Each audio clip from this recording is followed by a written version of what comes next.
Welcome to the Health Trip Podcast. My name is Jill Foose. I'm a functional medicine and integrative nutrition health coach.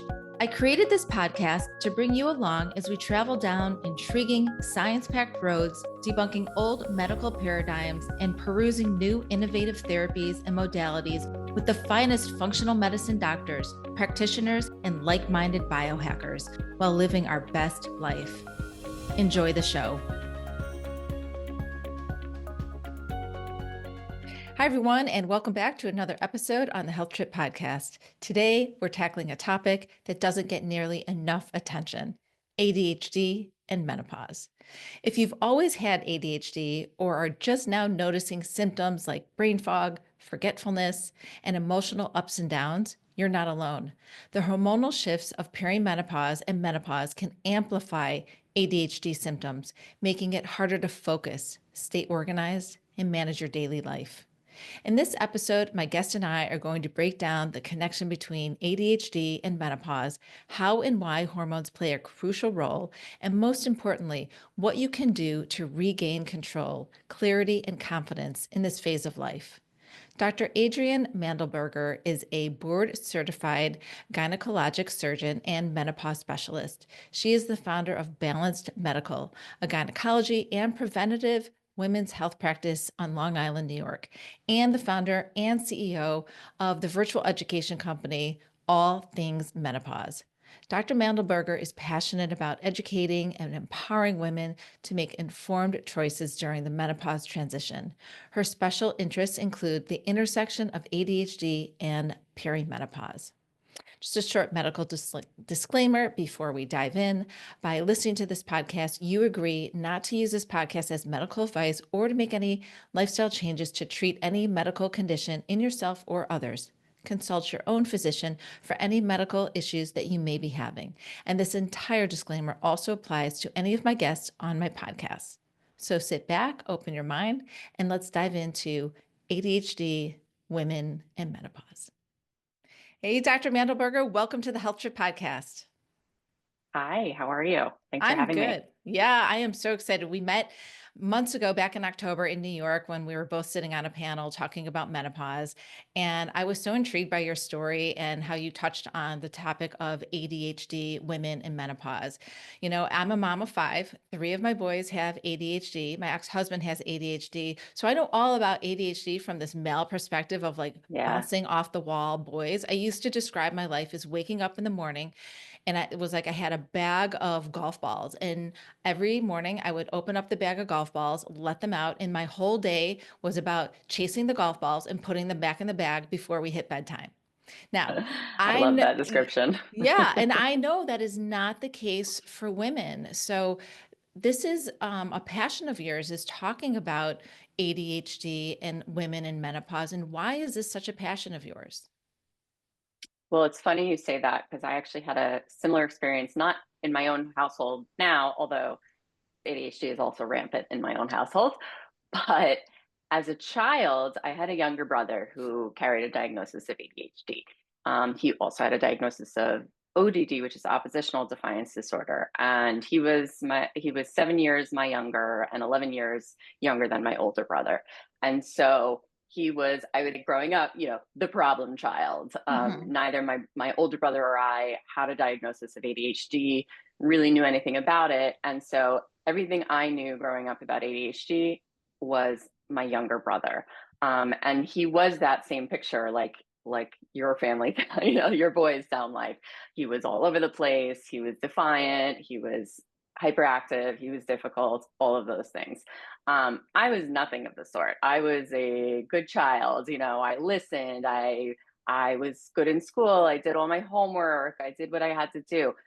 I never thought I had ADHD. I didn't even think that was a remote possibility. I knew that I procrastinated. I would do my homework at the last minute. I would stay up late, to complete it and do everything but up until there was a fire lit. And it really wasn't until much later that I discovered that these things actually were ADHD. And so, I think that's a huge, common finding among women in general. We present differently. We're not the same as boys. Now, granted, obviously, there is a wide spectrum of presentations in both women and men. But I think on the whole, girls and women look very different. And for that reason, up until now, have been really underdiagnosed.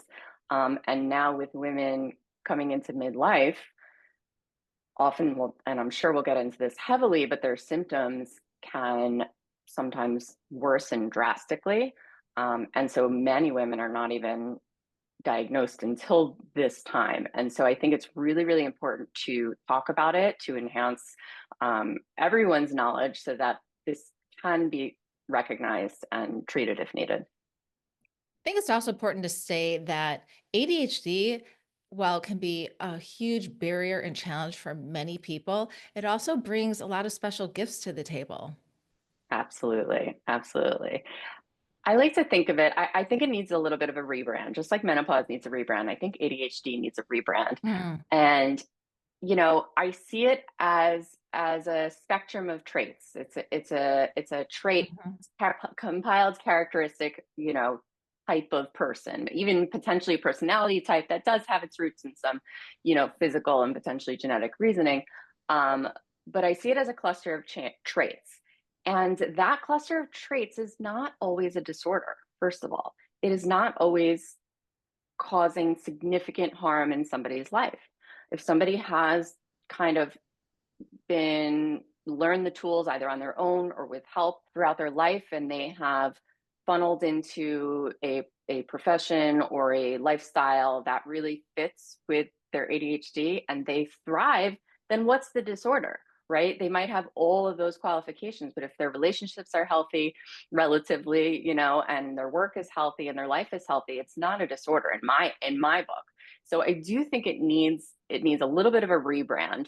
That being said, there are many women that struggle, but I think I always like to think about both sides of it, just like you said. So each of these, whenever I used to go on interviews, whether it was for medical school or fellowship, everyone would ask, what do you view as your faults, or what are some of your downfalls or your struggles?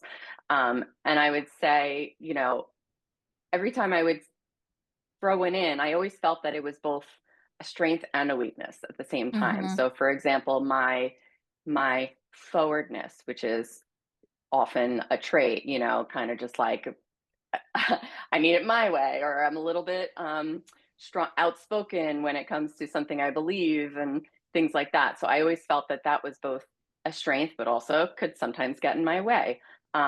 Things like being dreamers and sort of visionaries. I'm an entrepreneur, and a disproportionate percentage of entrepreneurs also have a diagnosis of Yep. ADHD.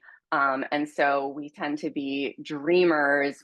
We think big picture, we think outside the box.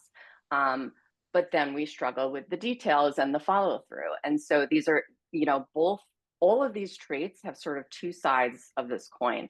And I'll refer to a great book. It's probably one of the more famous recent history books on ADHD. It's called ADHD 2.0 by basically the founders of the diagnosis of ADHD, the Hallowell, and I forget the name of the other guy.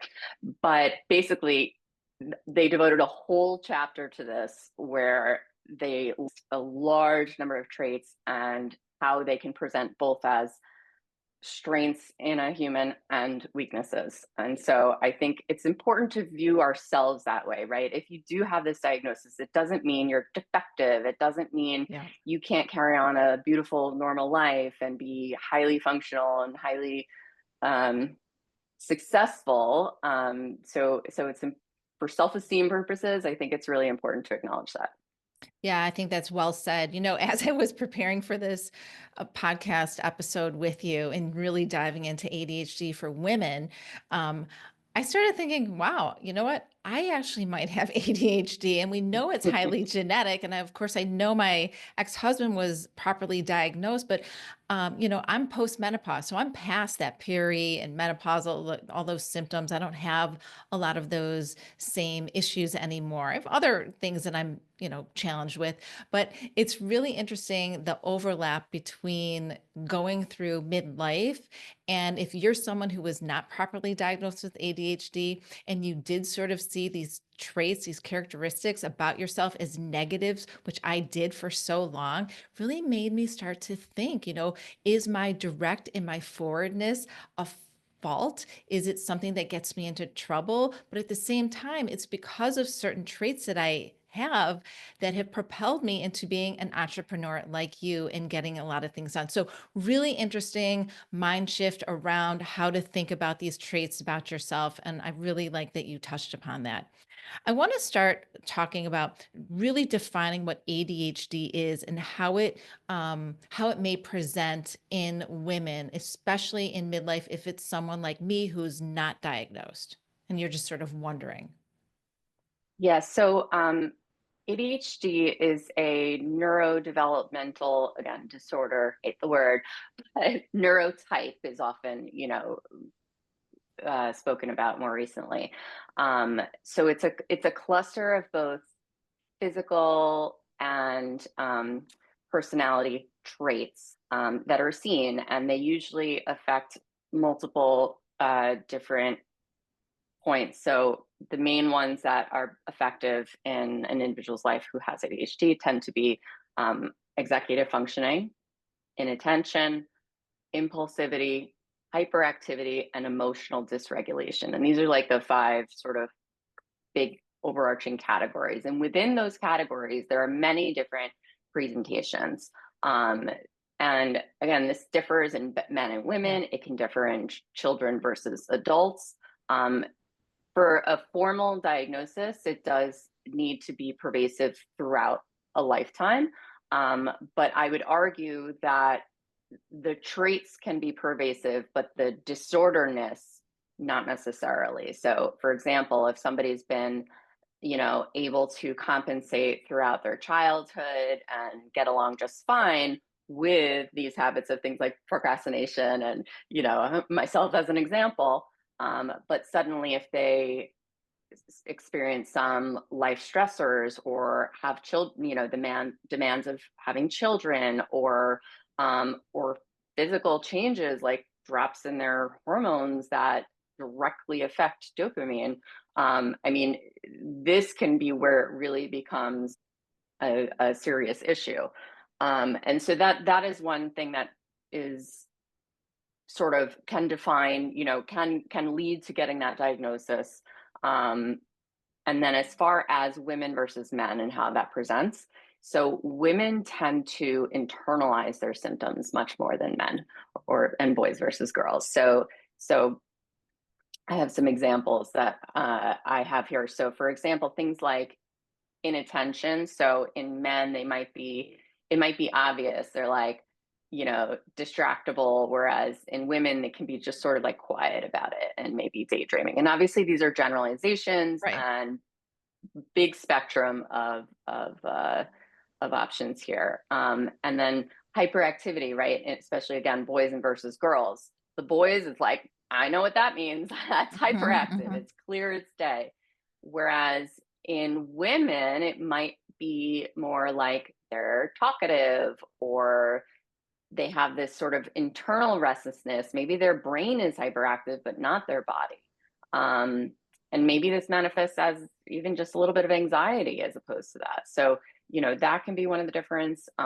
Impulsivity, whereas men might be bigger risk takers, women might not be so risky, but they might make fast decisions, So sometimes mental and sometimes that's a good thing. If they are Mhm. making smart decisions, it can be positive.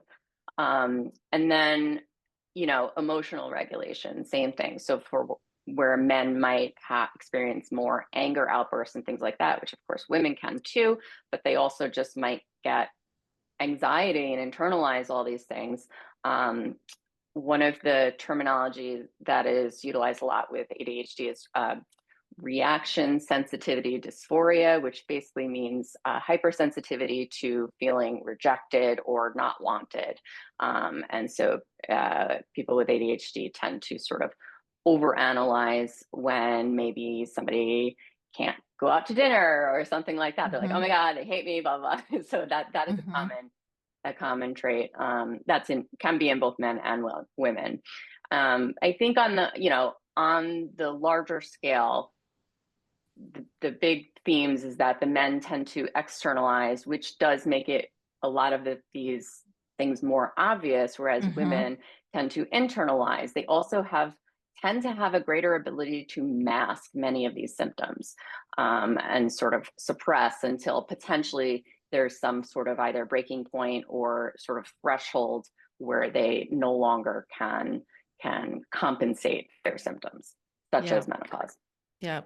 And I want to just say before we keep diving into this that I really appreciate that you are an OBGYN and that you are not a, clinical psychologist or a psychiatrist, but you do have a personal experience and you have a passion about looking deeper into this. And we were talking offline about how who's really having this conversation, right? It's not the OBGYNs talking about the menopause phase, going through menopause and dealing with ADHD. And it's not the clinical psychologists and the psychiatrists talking about their population of ADHD going through the menopause transition. So hopefully this episode is acting as sort of a bridge to that gap in the conversation.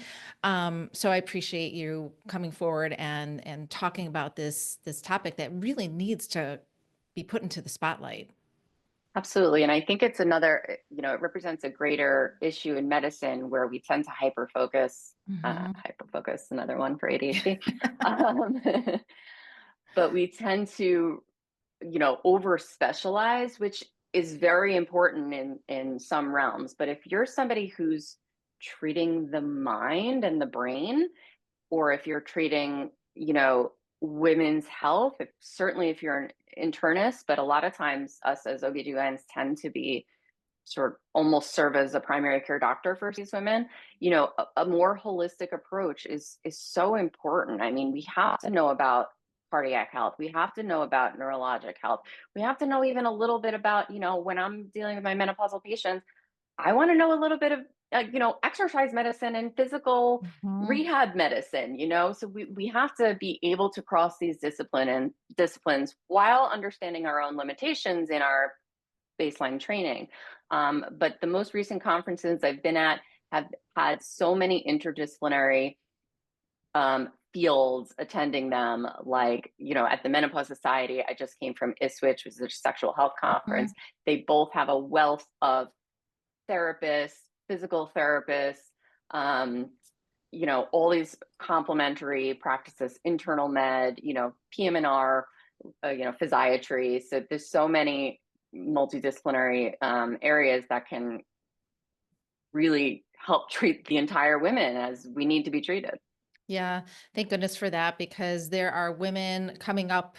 I think about my daughter who's 28, and she's not going to have to suffer the way that, my mother did. And, Yeah, I certainly didn't suffer because I've been in this field for a long time, but there are many women right. my age who have suffered and been challenged.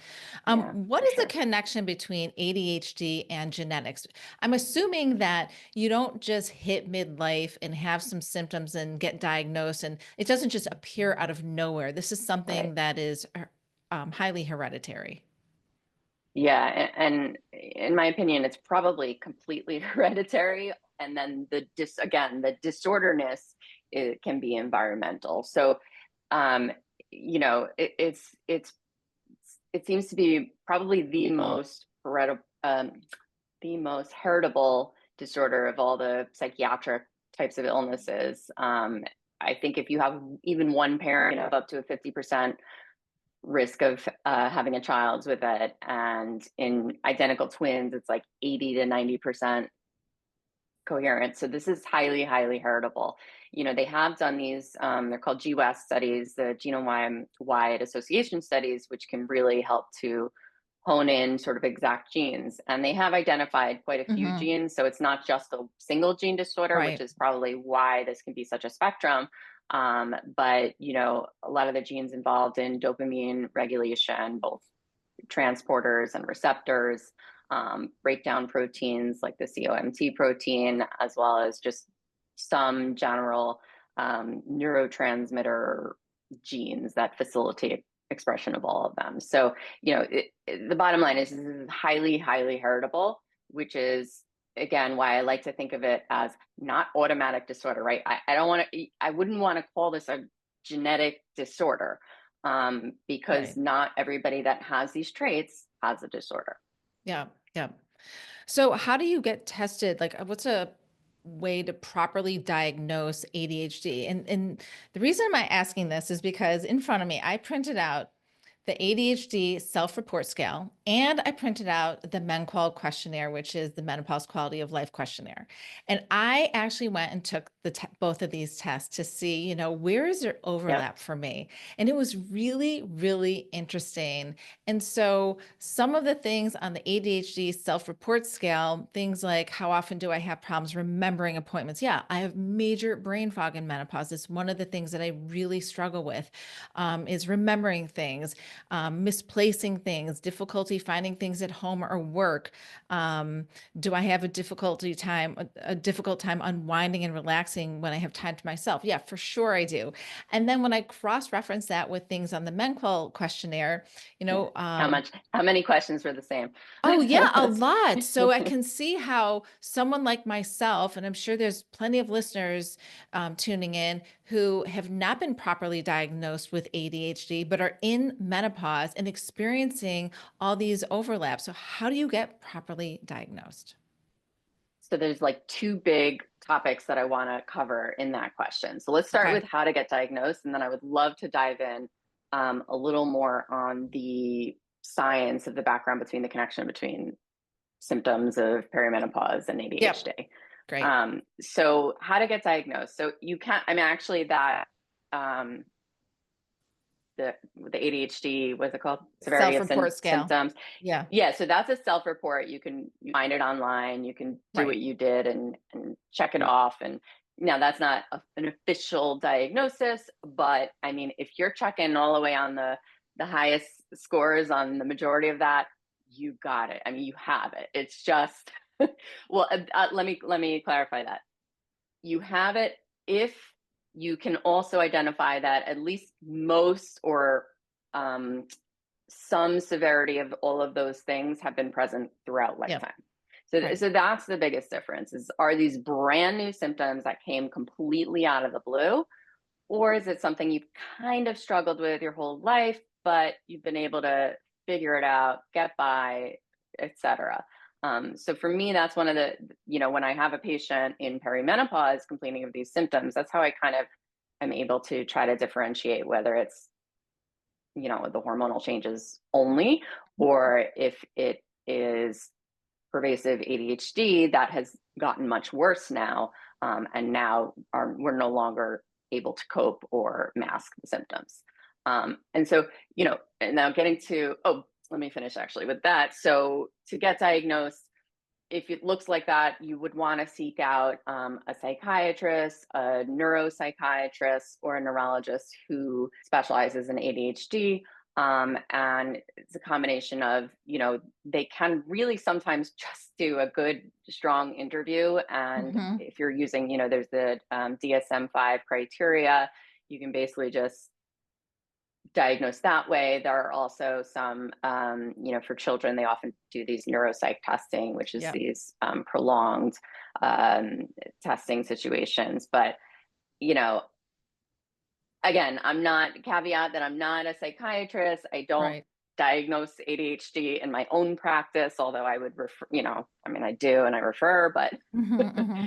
Hmm. formally diagnose. But I think probably a lot of times that the entire gamut of testing may not be needed if you see somebody with experience and a good understanding of the Hmm. diagnosis.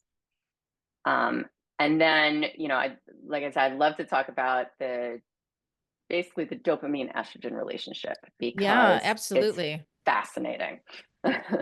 Yeah. I mean, one of my questions here is what are the roles of estrogen, progesterone, and testosterone in cognition and executive function?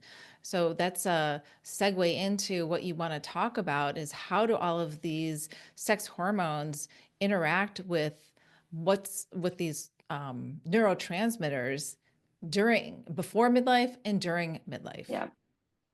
Yeah. So, when we were talking offline a little bit, I was mentioning some online communities of women, both peri or premenopausal, just women with ADHD. And nobody understands the connection between hormones and ADHD more than a menstruating woman with ADHD. Hmm. Because it is seen almost, again, spectrum, not everybody, but incredibly common for symptoms to fluctuate with the cycle.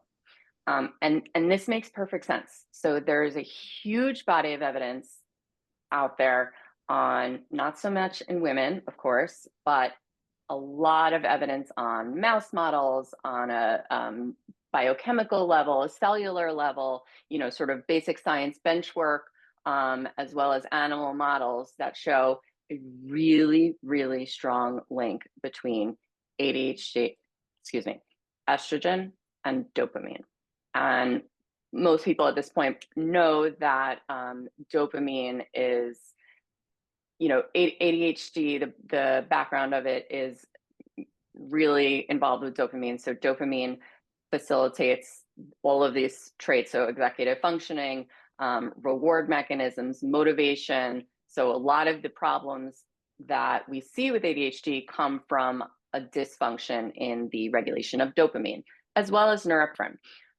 But when you look at, just for example, so I have a course where I do this on a slideshow, and I show the brain regions and pathways that estrogen receptors are most saturated, and that estrogen is known to be highly involved in. And then I show the brain regions and pathways that dopamine is involved with and where the receptors are the most. And they are both the prefrontal cortex, the hypothalamus slash amygdala, the hippocampus slash amygdala, the hypothalamus, and the basal ganglia. And they look like the if you just visualize it, it looks exactly the same. And there is evidence that you basically need estrogen for dopamine. So in multiple ways. So estrogen has a direct correlation with the COMT protein. And what the COMT protein does is it breaks down dopamine. So, sorry, inverse relationship. So the more estrogen you have, the less COMT you have, which means the more dopamine is available in the synapse. Does that make sense? So more estrogen means less COMT, which means more dopamine. So in other words, more estrogen means more dopamine. It also directly facilitates the release of dopamine. And so there's multiple mechanisms by which estrogen and dopamine are connected. Another fascinating finding, in my opinion, is the way estrogen can work in these brain regions is different, potentially different than what has been studied for decades. So estrogen traditionally, the estrogen receptor traditionally is a nuclear receptor inside the cell and has sort of this slow acting mechanism, as opposed to something like a neurotransmitter, right? We need these for brain cell signaling. It's boom, it's on the cell surface and it happens instantaneously. And there's some newer evidence that actually they have found, again, in these regions that we mentioned, estrogen receptors on the cell surface of the brain. So there's some evidence that it works on a much quicker mechanism, much faster rate, and it's acting almost as if it's a neurotransmitter itself.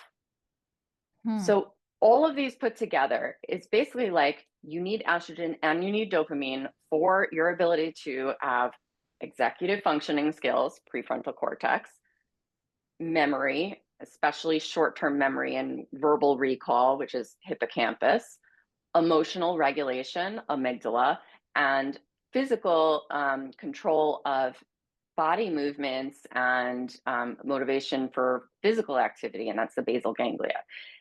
And so, and other, by the way, on a side note, as a basal ganglia are highly involved in Parkinson's syndrome, Parkinson's disease, which is very rarely diagnosed in premenopausal women, but goes up significantly so in diagnosis in postmenopausal women, again, because of the estrogen function in that area. And Parkinson's also is a dopamine related disorder.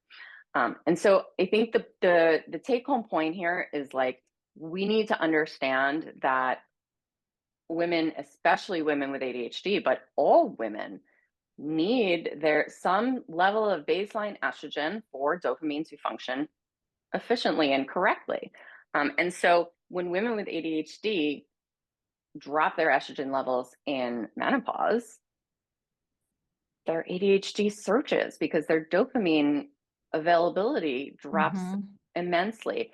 And this happens to cycling women. This happens to cycling women with the ups and downs Yep. of the menstrual cycle. And that was profound for myself in particular. That was profound. And so some women can be almost non-functional. There's a much higher rate of things like PMDD in women with ADHD, probably very strongly related to their ability to function in that luteal phase when our estrogen is dropping. So as to progesterone and testosterone, these likely play a role as well.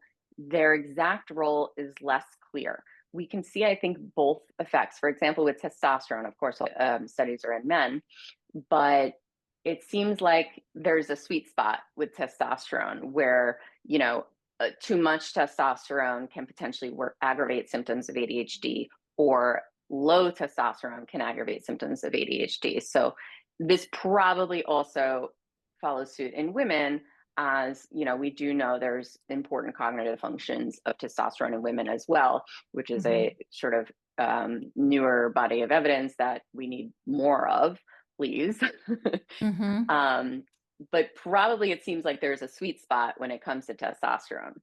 Progesterone, I think, is also even less clear. We do know that progesterone is important for neurologic health in general. It promotes growth factors. It promotes healthy myelin sheath, which is basically helps the ability of transmission over long lengths. So maybe some peripheral nervous system effects as well as central. And but I think we don't know a very specific as it relates to like the connection with dopamine and estrogen, for example. But progesterone can have some secondary effects related to its relationship with GABA. So GABA Yep. is sort of a sleepy neurotransmitter. Progesterone promotes GABA, and so, but that can also be a double-edged sword, because for some women, let's say, that have a comorbid anxiety, which, by the way, anxiety and depression is very highly prevalent in women with ADHD compared to women without ADHD. But let's say somebody is hindered by anxiety or hyperactivity, for example, a little burst of GABA may have a calming effect and may be able to help with focus. On the other hand, for some women, progesterone and the downstream GABA boost can cause things like brain fog and fatigue, and can worsen ADHD symptoms. So it can kind of go both ways for that. Wow. This is a really complicated situation, not just for women with ADHD, but just for all women to navigate this landscape of these physiological changes going on. But I Yes. can see how the symptoms are exasperated on top of ADHD.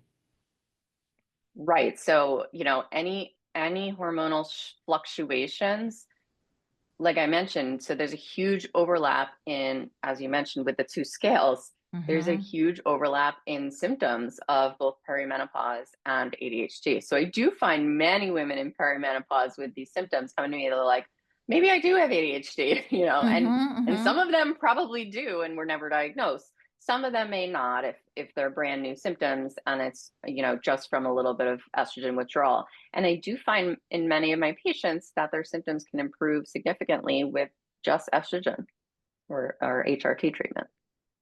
So when you're seeing a new client, she's in midlife, she comes in and she's telling you about all these different physiological changes going on by way of all these adverse symptoms she's experiencing. Are there, obviously you're trained and you have your own personal experience and you can see these red flags and think, oh, okay, this woman probably has ADHD and she's going through midlife. Does that change the way that you're going to treat her? Uh, Potentially. I mean, I think you is this for a woman who is not diagnosed with ADHD Yeah. or Yeah. okay.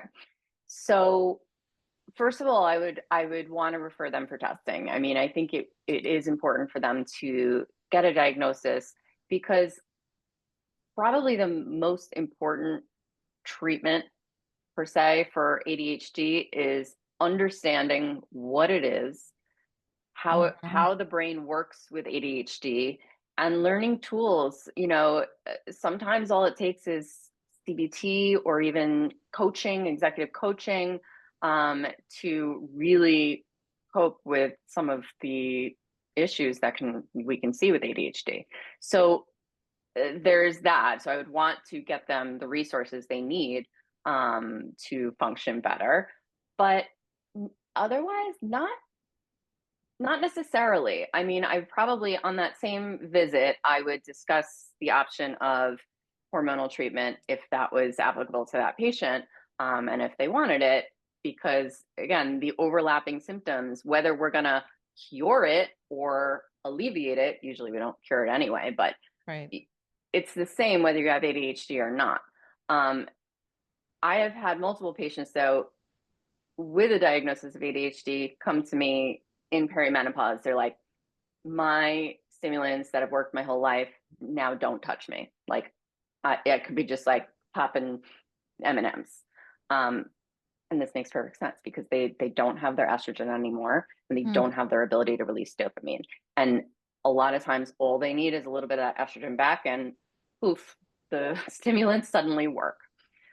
That being said, somebody who has not been diagnosed with ADHD up until perimenopause, menopause transition now carries a diagnosis, after referral and whatnot, and is not yet, feels sort of back to baseline, maybe ish with hormone treatment, but they're still not managing well. I mean, there's definitely still a role for stimulants as well in this population.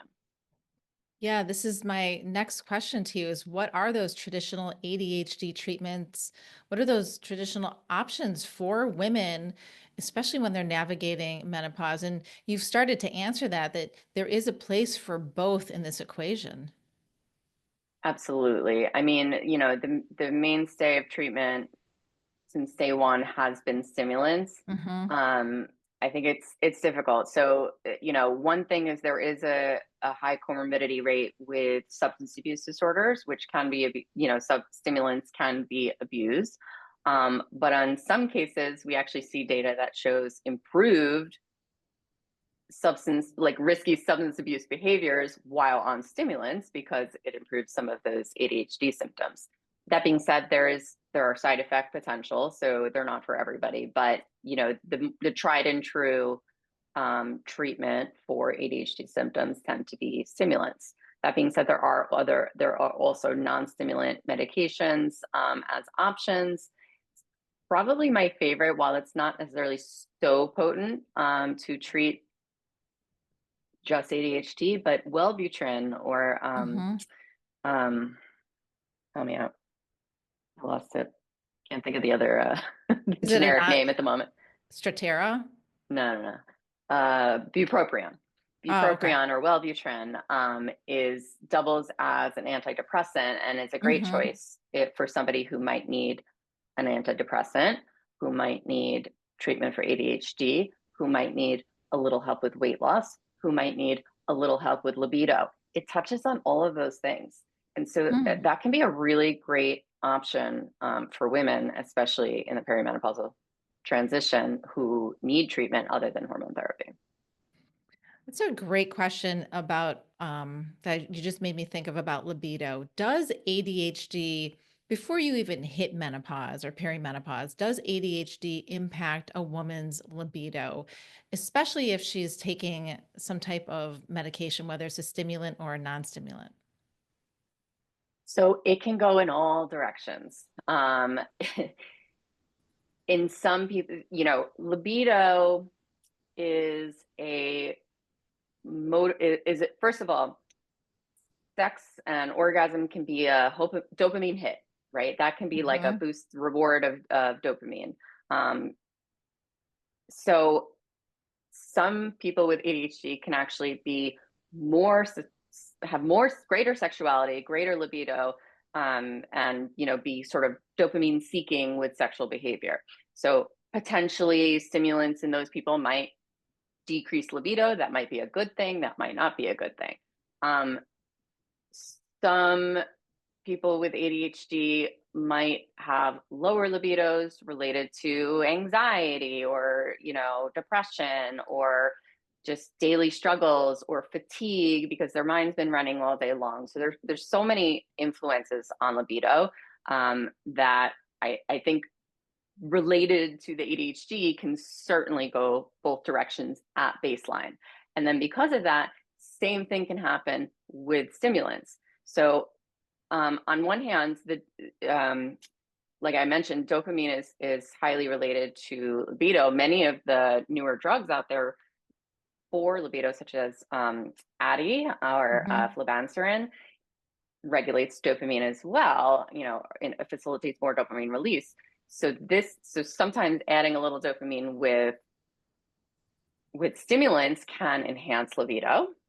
On the other hand, if somebody's having side effects from their stimulants, such as agitation or irritability, which can sometimes be side effects, that can decrease libido. So I think it can move in all directions and Wow. have an all direction baseline. I don't think there's any uniform way that this can affect sexual functioning. And sometimes it may not in any of it might not affect sexual functioning at all in some people. Yeah. If a woman's been on some of these medications for many years before getting into the menopause transition, are some of her symptoms mass? And then does that make it more difficult as a provider to treat her? No, no, because in my opinion, if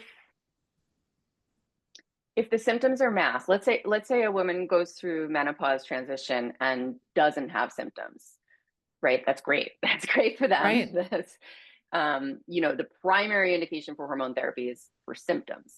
Um, that being said, I always have a discussion about hormone therapy for other purposes, bone Hmm. bone protection, for example, long term. So it's always a discussion for a patient whether they have symptoms or not. I would say if they're on stimulants, all the better, and you feel great, like great. Don't shake that up. I mean, unless you want to for other reasons, but let's not shake up a good thing, especially in the transition.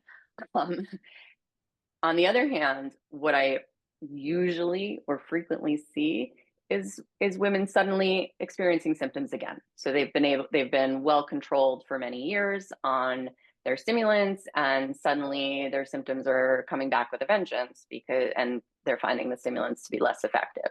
So what can sometimes happen, potentially on the psychiatric standpoint, whoever's managing the stimulant medications, is they can require more stimulants, which has, the more you need, the higher the potential for side effects. Um, on my end of things, like I mentioned, usually hormone therapy is going to help that significantly. Now, I want to emphasize that when it's a normal age of transition, we're usually it's not true replacement therapy. We're usually not fully replacing to the Right. amount that you had pre-menopause. So it's you still can have, greater symptoms and some struggles for sure, but I do find that those can be largely alleviated with hormone therapy treatment.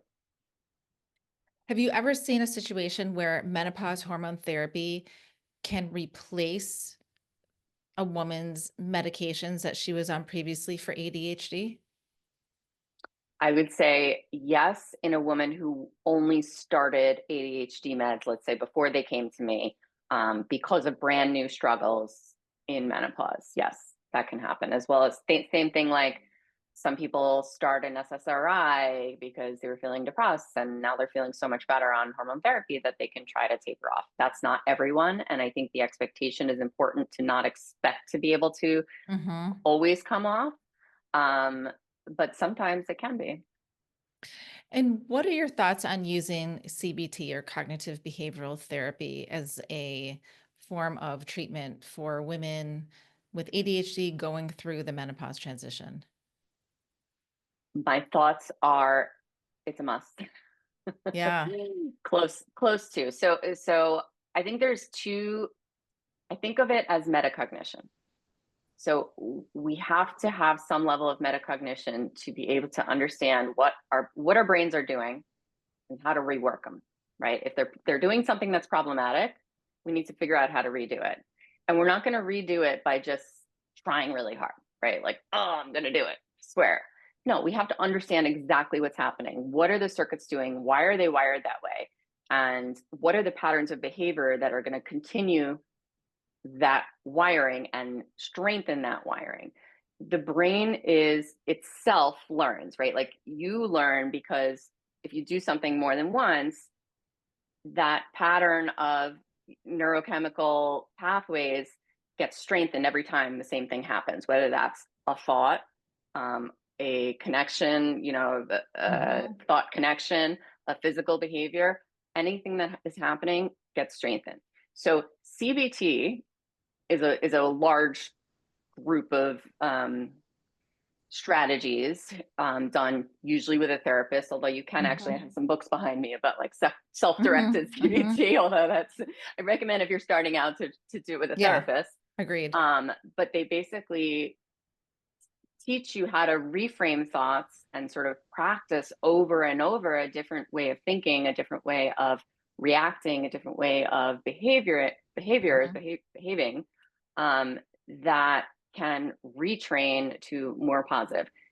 Another really effective way, and I think you had mentioned it, really effective way of doing this is mindfulness meditation. So you have to really be dedicated, and same Yeah. thing, like either with help or really dedicated to the practice. But this is another really wonderful way to retrain the patterns in your brain.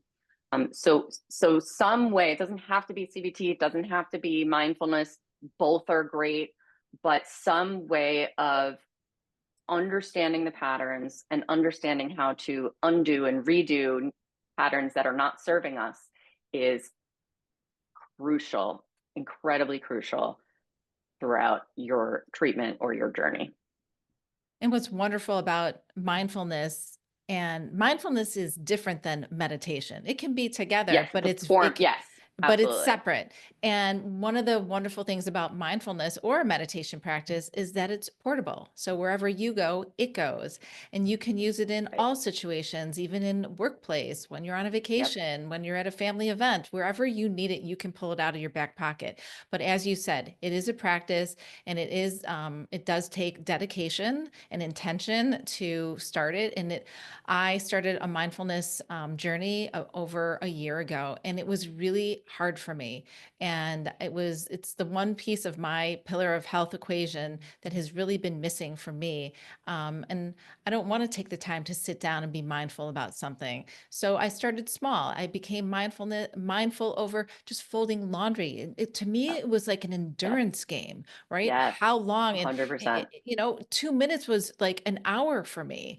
And so Yep. it is a daily practice, but it doesn't have to be in a room with incense going and a Buddha Right. statue and Yes. pillows, right? Yes. It can be wherever you are and wherever you need it, but it does take intention and practice for sure. So I love that you are Absolutely. touching on lifestyle interventions. And speaking of lifestyle interventions, I wanted to open up the Exercise. conversation. Yeah, Everybody has exercise. yeah, exercise. You're an OBGYN and you're probably telling your patients that these lifestyle interventions matter. They are the foundation upon which everything else is built. Like you're not going to build a house on loose soil and rocks, right? We need a really strong foundation, and that takes a lot of practice too. And it's not, if it was easy, we'd all be doing all of it all the time. Right. I think, for ADHD specifically, Yeah, I think laying on a list of lifestyle interventions can feel overwhelming, yeah. between motivational issues, procrastination, like it's hard for people with ADHD to get these things done. And so while I do believe that there is, a world and a unicorn where somebody can just do lifestyle interventions and not cure, but like completely learn how to cope with ADHD, I think it's exceptionally hard to do just with oomph and gusto and go for it. Hmm. And it takes a rare person. And I think most of us are not that. And so I would say, if you are considering stimulants as treatment, you can think of it as giving yourself the ability to implement these changes.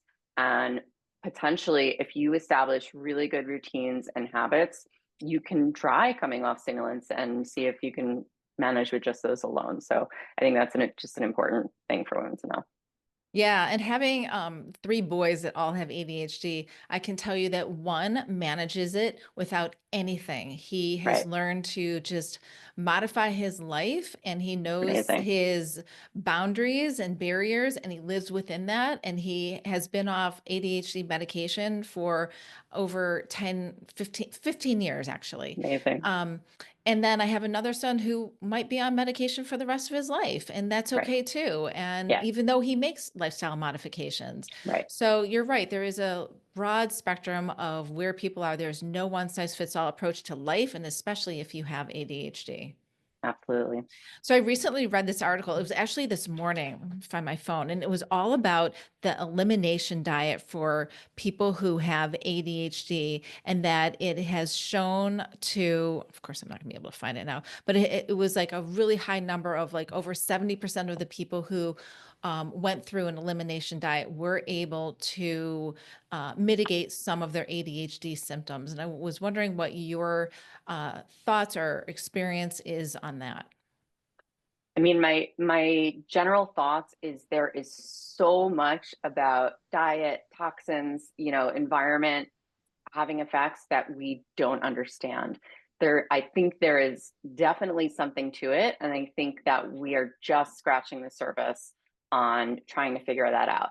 I have had patients who do this and have had great success. But there's a couple of things that I tell patients who are maybe ask me about it or considering it is number one, it's a big ask. Yeah. It's a big ask. And if you're down for it, great. But if that is going to be make or break your ability to cope with life, Mhm. right? Then just don't. I mean, we because there's not even a guarantee, right? We don't Right. know enough to say this is definitely going to work for you. We just have to find it. Um, it would probably work amazing for some, and not at all for Hmm. others, or placebo effect for some. And so I do think it's a really big ask. And so I think, I always try to meet my patient where they are. What are they able to commit to? What are they ready to commit to? And so, wouldn't necessarily be my first go-to, again, because of the paucity of data. We need more data on this kind of thing because, Yeah. like I said, I think there's definitely something to what we are putting in our bodies and exposed to, but there's just such a big unknown with all of that. And so it wouldn't be my first, but I think there's, if somebody's ready for it and willing and able, I think it's a great thing to try. And what is your experience and expertise and wisdom around drinking alcohol for women who are in this transition of life and also dealing with ADHD and also probably taking ADHD medications? So with ADHD medications, you need to use caution. It can potentiate the effects of alcohol, and so if you used to have 3 drinks a night, I mean, you probably should abstain, but if you really want to have some, you got to really cut that back. Um, Nobody should be having 3 drinks a night, but in Hmm. some night. um, that being said, alcohol can really, really affect negatively many symptoms of perimenopause and menopause. Women tend to, without stimulants, just not process the alcohol the Yeah. same, significantly affects sleeping, and which was going to affect cognition the next day and thereafter. And so I think it's the same sort of advice that I give for everything, which is we got to meet you where you are, right? If you're an enophile, I'm not going to ask you to abstain from alcohol. It's a part of your lifestyle and your socialization, but we're going to figure out a way to cut back significantly and, do it in a way that is positive and healthier for you if it's been too much. Um, and so, abstaining is great. It's not for everyone. And I think Right. I think it's unreasonable to ask everyone to abstain personally. But that's the goal. And if not abstaining, just minimizing, not getting drunk. Maybe even sometimes I just recommend, if you really love that glass, have it earlier in the day instead of Yeah. at night before you go to bed. That way it's totally worn off by the time you're sleeping. So I guess the two take home points is minimize as much as possible, whatever, fits well into your lifestyle and is going to be health promoting. And then really take caution if you're on stimulants. Yeah, absolutely. What is the best way for a woman with ADHD to advocate for herself in medical settings? It's a great question. I think it's hard as women. We're used to getting dismissed and we're used to downplaying our own symptoms. And so, you know, believing yourself is the first step, I think. I think a lot of times we blow ourselves off because either that's what we're used to doing or that's what you're used to receiving, whatever it is. So step one is recognizing and believing yourself that this could be an issue. Step two, of course, is approaching your doctor with this. And what I always tell, if anybody's struggling with anything, what I always tell the patient is don't bring it up at your routine annual, especially not Mm, at the end, because that's when you're most likely to get blown off. The best way to approach this is to, let's say it's with your primary care or your OBGYN. Maybe for many OBGYNs, maybe primary care is a better start if, you know, because they're a broader scope in general, but whoever you're comfortable with, I would say make a appointment designated for that issue. Say, I am coming in for a consultation regarding some, behavioral struggles or mental health struggles that I'm having. So setting that aside as the reason you're coming in just sets the scope to be able to really have an in-depth discussion about that. And I think that's first and foremost. And if you're not sure if someone's comfortable with talking to you about that, that's another way to kind of figure that out is, oh, is this something that they would treat? Or if it's your primary, like you can sit down with them so that they can then maybe refer you as appropriate. And so for any problem, this doesn't just go for mental health. For example, for menopause symptoms, just coming to their OBGYNs, it's, there's this issue constantly where people are getting blown off inappropriately, which is frustrating and unfair. And on the doctor's end, they're like, oh my God, I'm at the end of my annual mhm, visit. That was I only got mm, 15 minutes and I have like 4 patients waiting in the waiting room for an hour that are mad at me. So you Right. know, they get blown off and it's bad on all ends. So designating a separate visit for a concern that you have can be really helpful for both parties involved. And then I think, you know, so it's on the patient to do that. It's on the provider to educate or refer as appropriate, and, you know, really understanding and believing women. Yeah. It's a big one. That's all great advice. Is it important for a woman's psychiatrist or clinical social worker or whoever she's working with who diagnosed her with ADHD to communicate with her OBGYN in midlife so that they can together help her navigate whether or not she is a good candidate for taking menopause hormone therapy? Absolutely. I mean, I think nothing should be done in isolation, right? Mhm. I have a patient who I'm her GYN provider and basically her psychiatrist as well. She has a psychiatrist, but she just won't get to that. So, you know, and it's not my realm. So it's important for people to be in their realms and coordinating and communicating. Absolutely. And so if somebody is only seeing a therapist and a psychiatrist, but they're really struggling, sorry, my cat, they're really struggling with menopause symptoms at the same time, and they're like, I swear to you, my ADHD is getting so much worse right before my periods. And they're like, I don't think that's a thing. You know, there needs Mhm. to be communication. I don't think every woman, if they have you know, a good OBGYN who gets with, you know, their menopause Mhm. issues, and they have a good therapist who gets their ADHD and how it relates to menopause. I think, you know, there doesn't always have to be a Mhm. conversation if everything is going well. But I think in general, it is important for all providers to really take appropriate care in a holistic way of the patient and make sure that if they're not addressing a certain important aspect of their overall health, that they make sure somebody else is. Yeah. Yeah, that's great.